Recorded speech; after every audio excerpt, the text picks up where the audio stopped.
So here we are at the tail end of 2019, and here, way behind schedule it has to be said, is my list of my top albums for the year. Now before I get into my list, please bear in mind that I am well aware that I've been pretty inconsistent this year, not just with making videos, but also in terms of listening to albums. There were a lot of albums that I missed this year, and for whatever reason I didn't get round to catching up and listening to them. So I am more than aware that there are going to be a lot of albums that aren't included on this list that more than likely should be. Now I'm going to do my top 15 albums of the year, but before I get into that, I'm just going to do a quick rundown of some of the albums that I think are worth mentioning but didn't quite make the cut for me. Soilwork started off the year with Verkligheten, very strong album, and later on we had Dream Theater release Distance Over Time. Never ever been a huge Dream Theater fan, not necessarily disliked them, just always found them a difficult band to get into. But yeah, this was a great album, really enjoyed it. Then we had Puppy with The Goat, and they're definitely a band that I'm going to be keeping an eye on for what they do next. Amon Amarth with The Berserker. Much like Dream Theater, again, not a band I normally bother with that much, but there was a lot of good stuff on this album, some really enjoyable songs. Killswitch Engage released Atonement. I think I originally gave that album like a 6 out of 10. I'd have to say it has grown on me a little more, but I still don't enjoy it quite as much as 2016's Incarnate. But not a bad album. Sum 41, believe it or not, with Order in Decline. Yeah, I don't know why I even said it like that, because I've never actually had a problem with this band.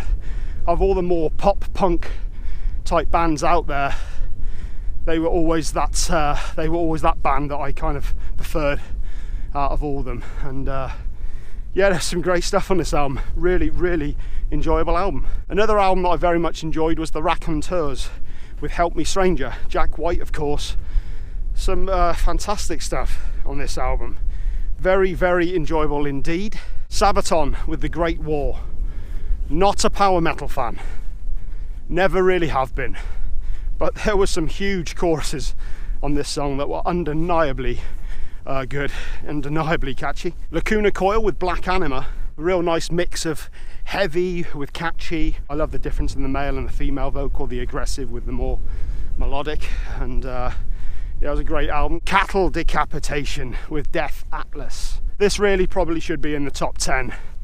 I'm thinking, but I've not had enough time to really get into it. I didn't get a chance to review it. I've heard it a couple of times and I really dug what I've heard, but I've not fully had enough time to, to really get on board with it as to whether it makes the top 15, but definitely worth a mention. Ginger released the Micro EP and later on in the year the Macro album. I think I've got that the right way round. I didn't actually get a chance to check out the album, but I did check out the EP at the beginning of the year, did a review of that in Marrakesh, don't you know. It's not fully my sort of thing, but I can completely understand why these guys are on the rise, and will no doubt be a name that we hear for many years to come in terms of metal.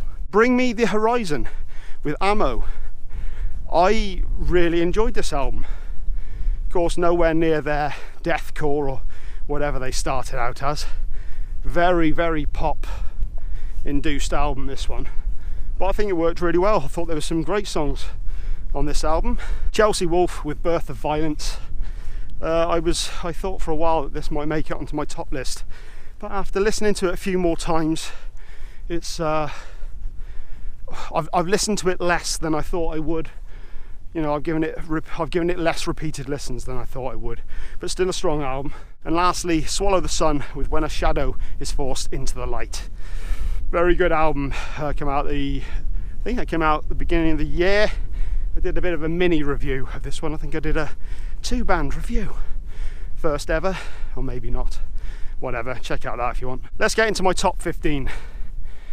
And maybe I'll just do the 5 here, and then I'll do a separate video for my top 10. But coming in at number 15, I'm going to put Children of Bodom with Hexed. I have never been a huge fan of Children of Bodom. Just for whatever reason, I just haven't gelled with them, haven't been able to get into them at all. But I was very surprised with this album. When I first heard it, I was surprised how many of the songs I did like, and I was surprised later on how much I did return to this album. A lot of very enjoyable stuff on this album. Alexei is he's a hell of a guitar player as well, and there's some great songwriting on this album. So I'm going to put Children of Bodom with Hext at number 15. Number 14, Korn with The Nothing. I really enjoyed this album a lot more of the darker side of Korn that we all know and love.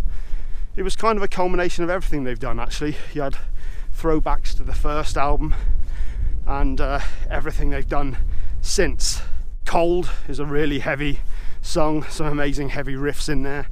Even the more popular stuff with like Can You Hear Me, I really enjoyed that. That could have easily been on Jonathan's Black Labyrinth album, I think. And when I think, actually, now that I think about it, I think it was actually a leftover song that didn't make it on that album. But yeah, I really enjoyed a lot of that album, and I've always got time for Korn, even though it's technically got no real nutritional value. Number 13, Whitechapel with The Valley. When I first heard this album, I remember being, I enjoyed it. I thought the instrumentation was fantastic. I didn't really take it for much more than the genre of music that it was. And it wasn't until I really started delving into the lyrics and actually researching the album a bit that this album grabbed me as much as it did. A lot of the lyrics deal with the childhood of frontman Phil Bozeman, who had a particularly harsh childhood. It seems that his stepfather was a real piece of shit, and also his mother had split personality disorder. I think she had like 34 different personalities. She actually, I think she wrote a couple of letters, and her handwriting actually even changed depending on the personality that she was inhabiting, I guess, at that time. Very, very messed up situation. This album is both him professing his love, I guess, for his mother and hatred for his stepfather, and how helpless he must have felt being a young child and having to deal with this crazy situation that he was growing up in. But yeah, Whitechapel, The Valley is just an incredible album. If you haven't heard it, check it out, and definitely sort of do a bit of research into the album itself and what the lyrics mean, because it's just fascinating. It really is such an emotional album for this style of music, and highly worth your time checking out, and that's why I made it onto number 13 for my albums of the year. Next up on my list at number 12 is Opeth with In Cauda Venenum.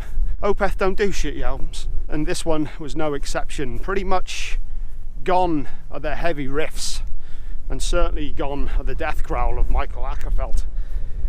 But instead we've got this much more 70s prog influenced album. It was just a joy to listen to from start to finish, released in both English and Swedish versions. And the Swedish version, to many, is the one that stands out more. I can kind of listen to either one. It's a joy to listen to because Michael's voice sounds so amazing anyway. Such a great singer, composer, guitar player, and they always sound so good, Opeth albums. The production is always just absolutely spot on. Yes, number 12, Opeth with In Cauda Venenum. And I'm going to go to my last album for this particular video, which is number 11, Baroness with Gold and Grey. There are quite a lot of people who seem to have a bit of an issue with this album, saying it's not one of their strongest. I wholeheartedly enjoyed this album. I loved the retro vibe with the tone. This was the album to first feature Gina Gleason on guitar. She'd been with the band for a few years at this point, playing live obviously, but this is the first one where they actually joined together and actually had her performing on an album and also helping out with the songwriting, and it definitely shows, particularly stuff like Tourniquet, which is probably one of my standout tracks on the album. The melding of the vocals of Gina and John Baisley, frontman John Baisley, works incredibly well. I also love Borderlines as well. They're another one of the singles. It took a little while to grow on me, that song, but when it did, it really caught hold, and I enjoyed this album a lot.